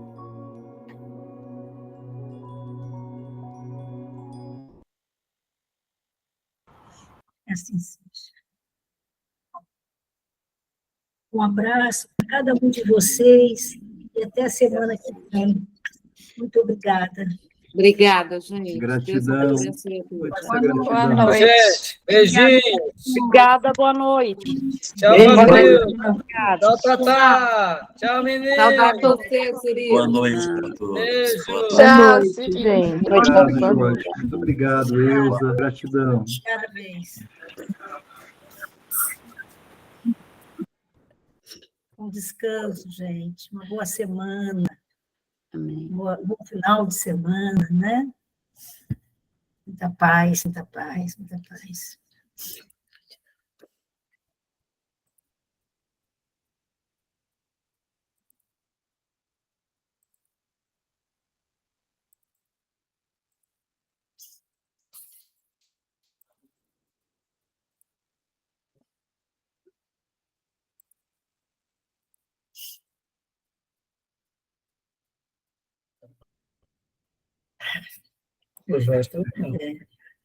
O Carlinhos, você não consegue abrir o vídeo, né?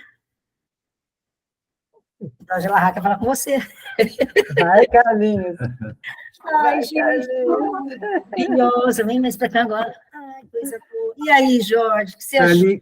Carlinhos, traz ele de novo, Carlinhos. Traz ele de novo. Estou com saudade já. O que você achou? Estou com saudade de Caçapava. Venha para cá, venha para cá. Traga Eu também. Sami agora. Traz a Sâmia, pelo amor de Deus. Vem um Queremos casal poesia. né? Tá certo que a gente passeia trabalhando, mas passeia, vem para cá, né, Carlinhos? Temos que pensar numa possibilidade da Sâmia conhecer o trabalho, que é muito bonito. É Entrar. a hora que ela quiser, né? Ela tá aqui A agenda dela não é muito fácil, porque a Sâmia é assim, ela tem as atividades presenciais e ela diz, eu não falto atividade presencial. Ponto, acabou. Deixa eu ver, canivete aberto, eu não falto.